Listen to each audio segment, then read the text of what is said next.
অধঃপতনের একটি বড় কারণ হচ্ছে মানুষের অহংকার। অহংকার যেমন মানুষকে সমাজে লাঞ্ছিত করে, পরকালেও তেমনি জাহান্নামী করে। ইবলিস তার জাজ্বল্য প্রমাণ। আল্লাহ তাআলা সূরা মুমিন আয়াত ২৭ বলেছেন, যারা বিচার দিবসকে বিশ্বাস করে না এবং প্রত্যেক অহংকারী ব্যক্তি থেকে আমি আমার এবং তোমার প্রতিপালকের নিকট থেকে আশ্রয় চেয়ে নিয়েছি। সূরা নাহল আয়াত ২৩ আল্লাহ বলেছেন, নিশ্চয়ই আল্লাহ তাআলা অহংকারীদের পছন্দ করেন না।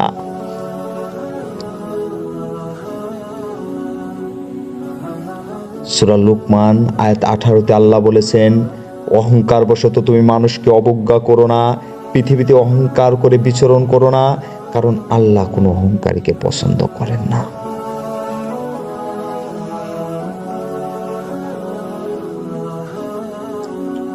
সূরা ইসরা আয়াত ৩৭ আল্লাহ বলেছেন, তুমি পৃথিবীতে অহংকার করে চলো না, তুমি জমিনকে ধ্বংস করতে পারবে না, পাহাড়ের উচ্চতায় পৌঁছাতে পারবে না।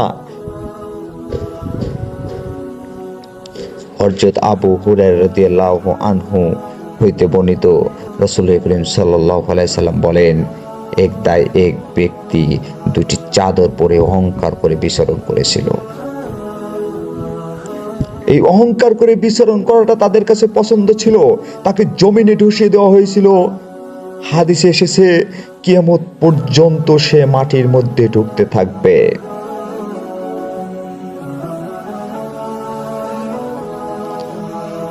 হারিসা ইবনে ওহাব রাদিয়াল্লাহু আনহু বলেন, রাসূল করিম সাল্লাল্লাহু আলাইহি সাল্লাম বললেন, জান্নাতের অধিবাসী কে?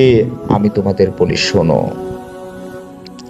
প্রত্যেক দুর্বল অসহায় ব্যক্তি যদি কোনো বিষয়ে আল্লাহর উপর ভরসা করে কসম করেন, তাহলে আল্লাহ তাকে কসম থেকে মুক্ত হওয়ার সুযোগ দান করেন।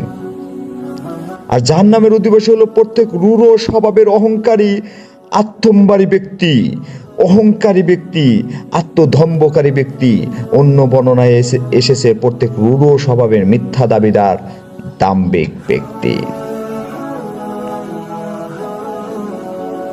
ইবনে মাসউদ রাদিয়াল্লাহু আনহু বলেন, রাসূল করিম সাল্লাল্লাহু আলাইহি সাল্লাম বলেছেন, যার অন্তরে সরিষা পরিমাণ ঈমান আছে সে জাহান্নামে যাবে না।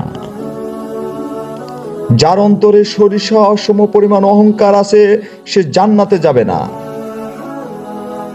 শুধু তাই নয়, আবু হুরায়রা রাদিয়াল্লাহু আনহু হইতে বর্ণিত, রাসূল করিম সাল্লাল্লাহু আলাইহি সাল্লাম বলেছেন, আল্লাহ তাআলা ৩ শ্রেণীর লোকের সাথে কিয়ামতের দিন কথা বলবেন না: বয়সপ্রাপ্ত জিনাকার, মিথ্যুক শাসক, অহংকারী দরিদ্র।